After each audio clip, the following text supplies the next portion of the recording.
everyone, you are watching Dynamic Natural English with Imran. In the sequence of tenses, this will be the last tense named as future perfect continuous tense. We have learnt about 12 tenses and their forms. 12 total number में tenses और इनके forms मिला करके हैं. तो इस sequence में हम ये 12वीं नंबर पे यानी आखिरी टेंस आज पढ़ने वाले हैं. इसका नाम फ्यूचर परफेक्ट कॉन्टीन्यूअस टेंस है. तो why to wait? Now let's start learning future perfect continuous tense. Future perfect continuous tense क्या होता है, किस सिचुएशन में हम यूज़ करते हैं? ये एक ऐसा टेंस होता है जब हम किसी एक्शन के बारे में बात करें जो एक टाइम तक ये जारी रहता है और फ्यूचर में ही ख़त्म हो जाता है. This is the tense that is used to talk about an action that continues over a period of time and ends in future. Future में चला एक टाइम पे और चलने के बाद फ्यूचर में ही कुछ टाइम कंटिन्यू रहने के बाद फ्यूचर में ही ये एंड हो जाता है कोई एक्शन, तो हम फ्यूचर परफेक्ट कॉन्टीन्यूअस टेंस में उसको काउंट करते हैं. तो पीरियड ऑफ टाइम है जिस पे ये गुज़रता है, जिस पे ये चलता रहता है, तो उसको हम सिंस और फॉर लगा करके उस टाइम को रखते हैं. इसीलिए इसको फ्यूचर परफेक्ट कॉन्टीन्यूअस टेंस कहते हैं. अगर टाइम निकाल देंगे तो ये सिर्फ फ्यूचर कॉन्टीन्यूअस रह जाएगा. Now let's understand it with examples. Observe the examples here. In the next July I will have been teaching English for 3 years. जो आने वाला जुलाई है उसमें हम 3 सालों से अंग्रेज़ी पढ़ा रहे होंगे. तो फ्यूचर में ये एक्शन ये कंटिन्यू चल रहा है और फ्यूचर में एक टाइम पर ये कंटिन्यू चलता रहेगा और ये जुलाई में 3 साल से चला और ये एक्शन चलता रहा और फ्यूचर में ये कंप्लीट होने वाला है. तो ये passes over a period of time and completes in future. Future में एंड हो जाता है और एक टाइम चलने के बाद. Mister Sinha will have been teaching for 10 years in the next month of this year. तो इस तरह से जो क्वेश्चन जो सेंटेंसेस होते हैं उसमें टाइम लगा होता है और पता चलता है कि कोई एक्शन शुरू हुआ एक टाइम पे और ये चलने के बाद एक टाइम पर समाप्त होने वाला है और जब वो समाप्त हो जाएगा वो टाइम फ्यूचर का होगा, भविष्य में होगा. तो इस तरह से ये टेंस को हम इस सिचुएशन में यूज़ करते हैं. After that you have to understand it what are the helping verbs that we use in this tense.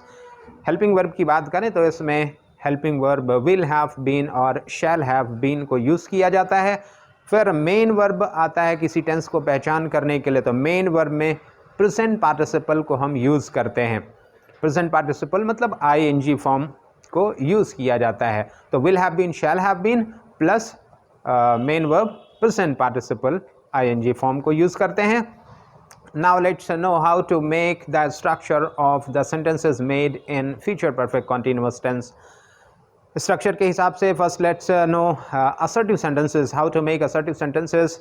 You have the formula here.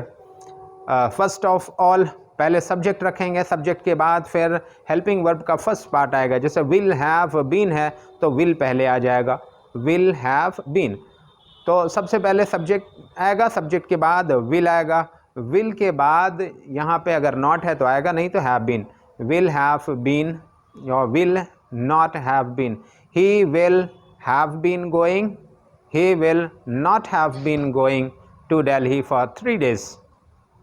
इस तरह से ये असर्टिव सेंटेंसेस हम बना सकते हैं जिसमें निगेटिव और पॉजिटिव दोनों होगा. नॉट होगा तो विल के बाद होगा, नहीं होगा तो उस जगह पे ख़त्म हो जाएगा और विल हैव बीन इकट्ठा हो जाएंगे, नहीं तो विल नॉट हैव बीन लगा करके सेंटेंस को हम बनाते हैं. अब इसके बाद कॉन्टीन्यूअस टेंस की बात आती है, इंट्रोगेटिव सेंटेंसेस की बात आती है. इंट्रोगेटिव सेंटेंसेस में 2 तरह के सेंटेंसेस होते हैं.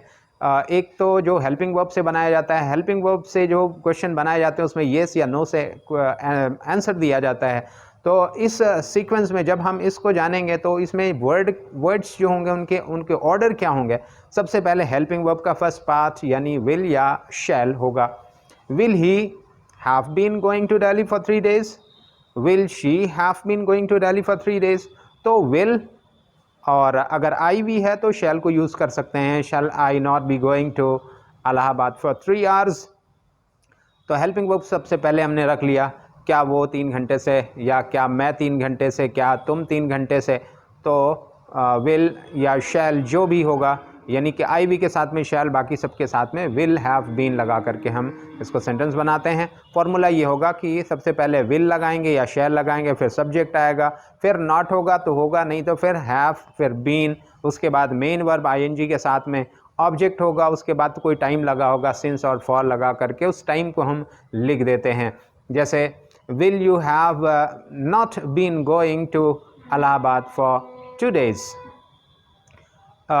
अब दूसरा जो क्वेश्चन वर्ड्स से हम सेंटेंसेस को बनाते हैं, सबसे पहले उसमें क्वेश्चन वर्ड को रखते हैं, उसके बाद विल या शैल को रखते हैं, फिर सब्जेक्ट आता है। सब्जेक्ट के बाद नॉट आएगा तो आएगा, नहीं आएगा तो फिर हैव बीन, और मेन वर्ब के बाद ऑब्जेक्ट, ऑब्जेक्ट के बाद एक्सटेंसिव लगा करके हम सेंटेंसेस बनाते हैं। एग्जाम्पल के लिए, where will you have been reading since 3 o'clock। Where has he been going? Where will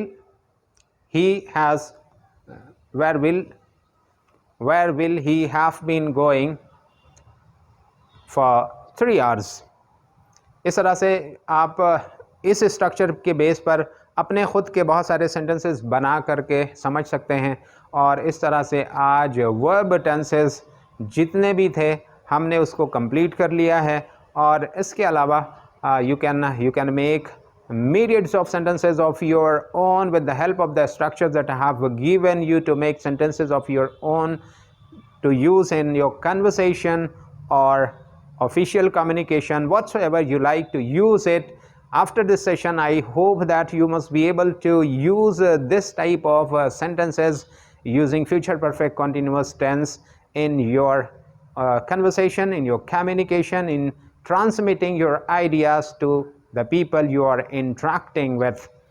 I hope that you have enjoyed it, and at last I'll ask you to subscribe and share this channel to your friends and help them to learn English well. Thank you for watching, and meet you in the next video.